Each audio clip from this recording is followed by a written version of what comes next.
Alors, je remets sur le tapis la question de la culture générale. Je n'avais pas compris jusqu'à récemment toutes les implications et tous les tenants et aboutissants. Et là, je crois que j'ai mis le doigt sur le vrai problème.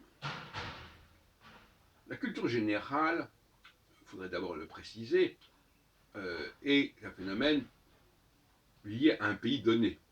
Il n'y a pas de culture générale universelle.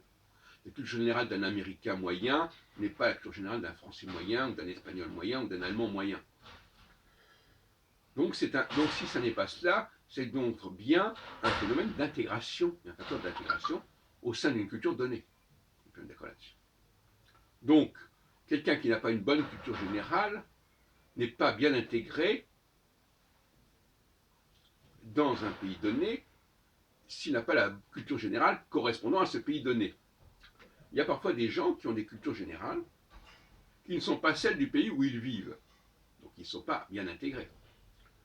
On a des gens qui viennent par exemple d'Espagne et qui connaissent des choses sur l'Espagne qui ne sont pas partie, qui ne font pas partie de la culture générale française, parce que les cultures générales ne peuvent être que nationales, et qui savent des choses que la culture générale française ne comporte pas, mais qui ignorent beaucoup de choses que la culture générale française comporte.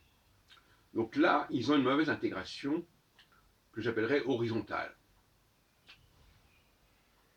Alors, où est-ce que je veux en venir? Eh bien, aussi curieux que ça puisse paraître, je voudrais vous parler de l'antisémitisme et des antisémites que je fréquente régulièrement, comme vous le savez probablement, dans les cafés philo-McDo que j'anime. La nouvelle théorie que je développe désormais, c'est que ceux qui n'ont pas une bonne culture générale française, c'est-à-dire ceux qui n'arrivent pas à s'affirmer dans l'horizontalité, j'appelle ça horizontalité, c'est-à-dire que dans un pays donné, il faut avoir la culture générale du pays au moment où on est. Il ne s'agit pas d'avoir la culture générale du XVIIe siècle, ni la culture générale de l'Italie. C'est la culture générale de la France aujourd'hui. Et même, à la limite, il peut y avoir des cultures générales propres, plus spécifiques à telle et telle région de France. Donc, si on a une culture générale type bordelaise, elle n'est pas forcément la même que la culture générale parisienne. Tout ça, c'est très relatif. Mais enfin, il peut y avoir des facteurs de ce genre-là qui fait que les gens qui vivent à Paris, ils savent des choses sur Paris que le Bordelais ne sait pas, et inversement, bien évidemment. Donc ça peut se situer à toutes sortes de niveaux. Mais il y a aussi la verticalité. On ne peut pas situer quelqu'un, c'est un peu comme le GPS, il faut faire la triangulation. Donc, c'est pour ça que quand on a un juif, est-ce que vous êtes juif français ou français juif, c'est la même chose.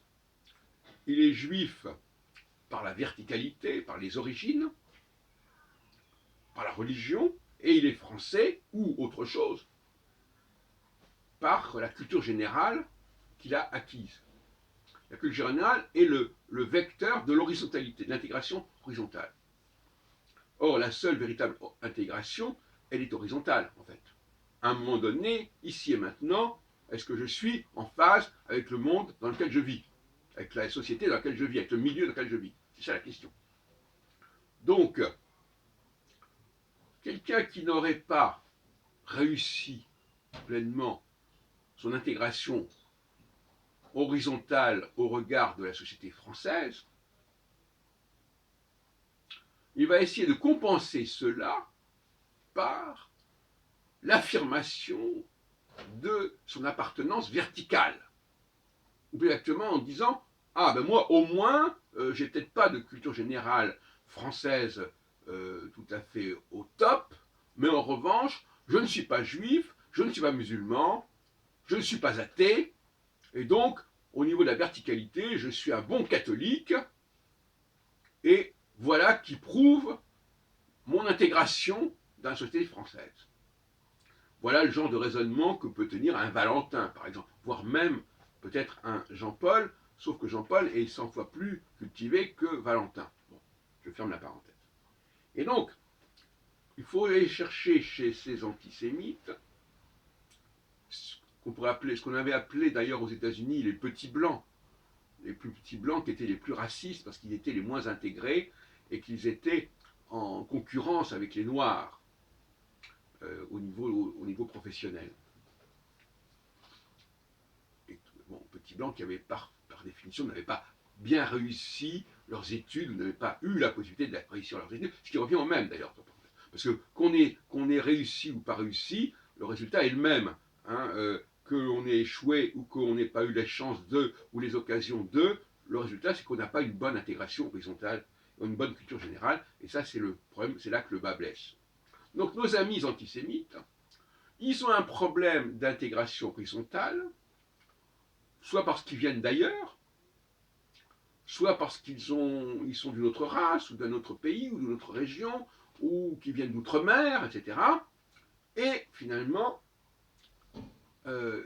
leur planche de salut, c'est qu'ils ne sont pas juifs ou qu'ils ne sont pas musulmans. Et c'est leur seul truc. Et donc finalement, on va dire que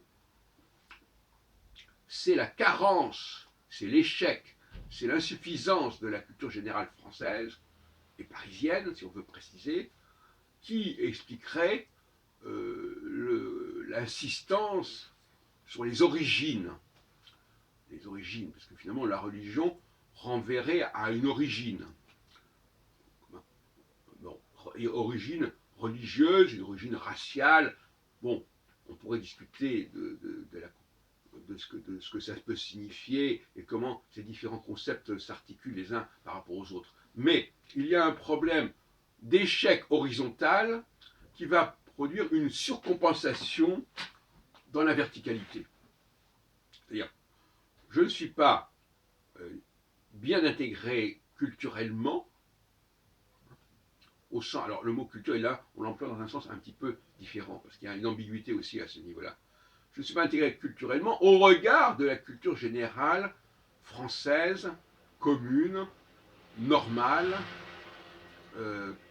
qui existe.